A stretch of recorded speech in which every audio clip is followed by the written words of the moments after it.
Mayday, who's calling the Mayday? He advised me at Firefighter 1 and Firefighter 2 that are inside that we do not know where they're at.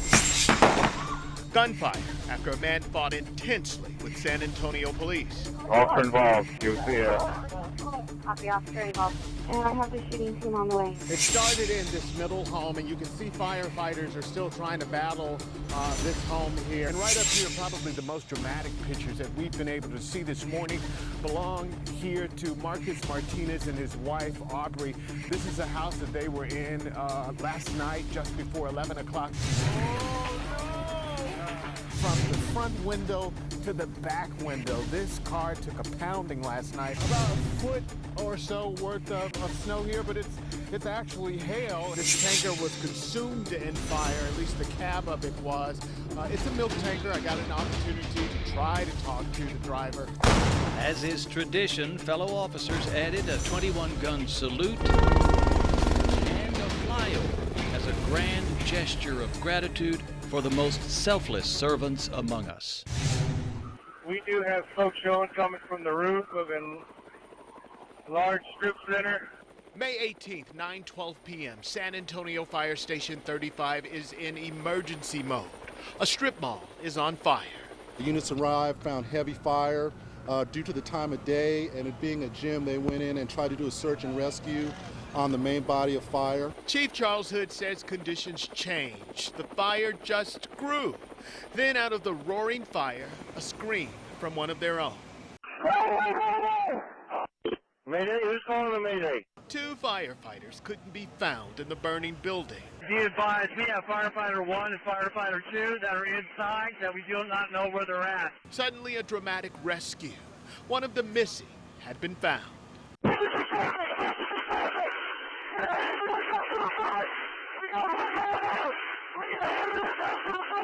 This is very difficult because the fire was so intense. We started having structural collapses and we had to go defensive. Be advised, we have one firefighter that's being pulled out over to EMS right now. That firefighter was saved. Scott Deem, 6-year veteran of SAFD, became a casualty of service. Very rough decision to leave a firefighter behind, and that's not what we do. But we had the risk of losing probably additional 15 to 20 firefighters if we did not go defensive on this fire. 61 units came to battle a fire at a strip mall. Scott Deem was the only one driven away with a hero salute from his grieving brothers. He was the one they could not save. Let me just say right out of the gate, some of the images may be disturbing to some people. Only on KENS 5 will you see the suspect and police fighting on the ground here at this motel. And it is because of that fight that officers said that they had to pull their guns to save their lives.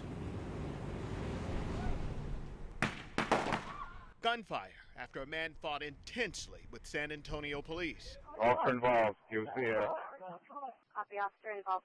And I have the shooting team on the way. Police had the suspect in his 40s under surveillance at this Economy Inn. Okay, so officers were here at this location looking for an individual who was wanted on several warrants, felony and misdemeanor, assaultive, drug-related. An unrelated shooting brought the suspect out of a motel room.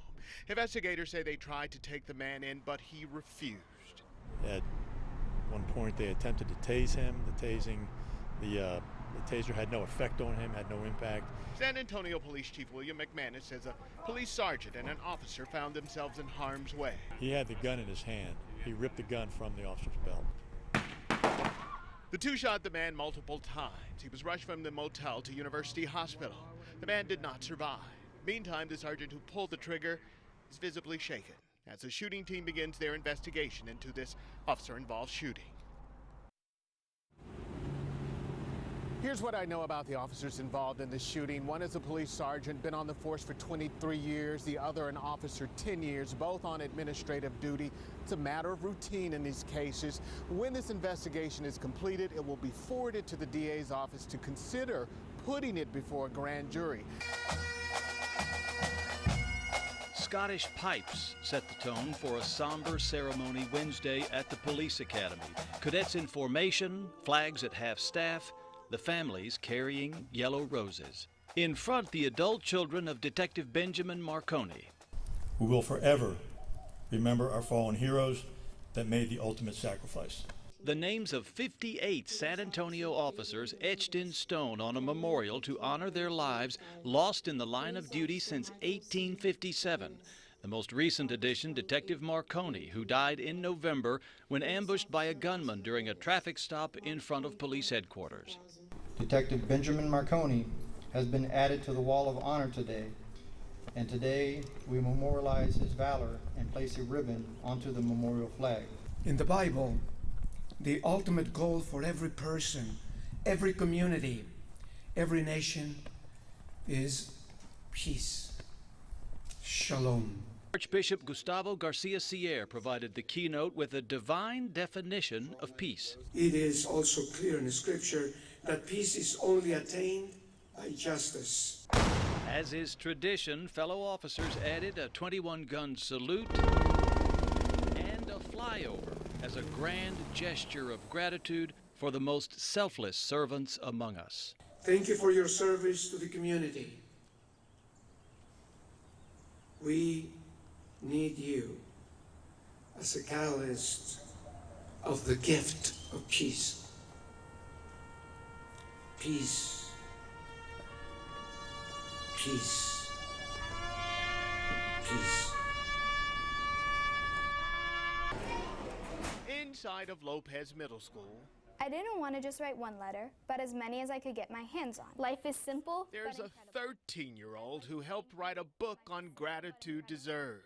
I'd like to thank you, my friend, for you have helped me make this life possible, and I thank you for that. The words and sentiments are not exclusive to Kayla Armbruster. Some letters range from a page or just a few sentences. Think of her as a project manager who wanted to do a community service project. Well, I wanted to share my appreciation with the veterans, and I told my dad this, and he suggested to write a letter. One of our tenets here at Lopez is this idea of service. So she enlisted a former teacher. So when Kayla talked to me about this project, I said, let's go. I shared my thoughts with my dad. With a little internal coordination, the letters started coming in. I didn't want letters with flags, letters with thanks in multicolors, correspondences with USA, and of course, words. All are from the heart. Words of sincere acknowledgement.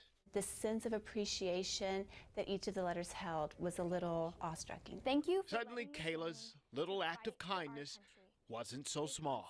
I was very surprised because I thought we were going to get maybe 50 letters, certainly not about 370 letters.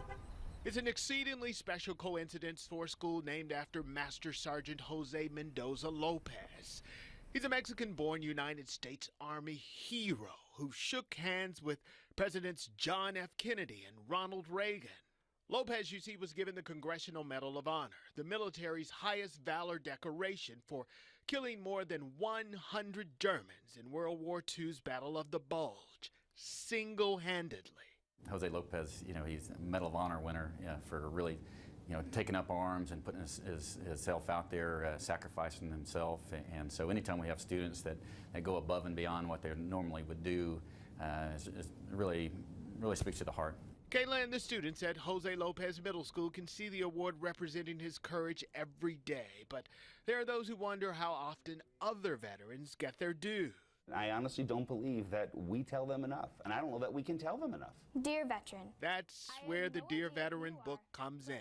You should really tell a veteran that you thank them, whether you just see someone walking on the street and you say thank you for your service, or you write a letter. Students at Lopez to Middle hopefully School, inspire thanks that doesn't need a closing chapter. With much love and admiration, Kayla. Marvin Hurst, KENS 5, Eyewitness News. Well, Barry, I can tell you it's the kind of deal that any prosecutor in the world would unlikely meet. But, anything's possible. As a matter of fact, I'll let Julian Martinez tell you the lofty details of his proposition. This is my life on the line. It's like fighting for your life. Julian Martinez feels like he's guilty until proven innocent in the murder of Amanda Acosta. He's accused of killing the 17-year-old after a gang-related fight at a party on March 14th. She reportedly was the unintended target of his gunfire. The real target, Raven Moreno, who Martinez knocked out at the party.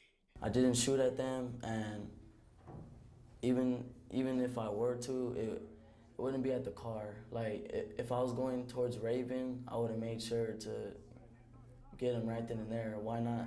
I already know it's all eyes on me, so why would I shoot at Raven with a whole bunch of cars around me to where everybody could see me? Or why would I even shoot at him, like, why would I even shoot at him, period, when he's already, like, done? Like I said, I don't pray on the weekend. I'm very aware that there was other people in the car, innocent bystanders, so I'm not that heartless. I'm not that cold-blooded that everybody seems to make me try to be, like. During our jailhouse interview, we showed Martinez a screen grab of a male in a white shirt from the party. I mean, I can't deny it's not me because it's clearly me, you know what I'm saying? We also spoke with him about cell phone video showing him in a gold SUV as outlined in his arrest warrant, plus the images of him and what appears to be a gun in his pants. Yeah, I mean, I've heard that. I've heard it from you. I've heard it from a detective. I only heard it from y'all too, but I haven't seen nothing. Like, I told the detective, if there's really a gun, let me see it. A Bexar County grand jury indicted Martinez in the case in June. He's awaiting trial. I know once you get indicted, that don't mean nothing. Like, you can still beat your case. Like, I know a few cases out there, they got indicted and they beat it. So I figured, like, if I didn't do nothing, what am I gonna worry about a piece of paper? The teenage murder suspect has a consideration for prosecutors, even though no plea deal has been sent his way. Would you consider taking a plea deal in this case rather than to go to trial? Deferred probation. That's it. Deferred probation. Deferred probation for a murder charge? Or Yeah, what? it sounds crazy. I mean, I know it never happened. That's why I say that, because other than that, I'm not taking nothing. Why would I take something for something I didn't do? Martinez says he wants to get out of jail to raise his son who was recently born, but first things first, he's got to face that murder charge and upcoming trial. By the way, I posted more of his interview on my KENS 5 Facebook page. Go there and check it out, and we'll have additional parts of this interview on KENS5.com. Reporting live, Marvin Hurst, KENS 5 Eyewitness News.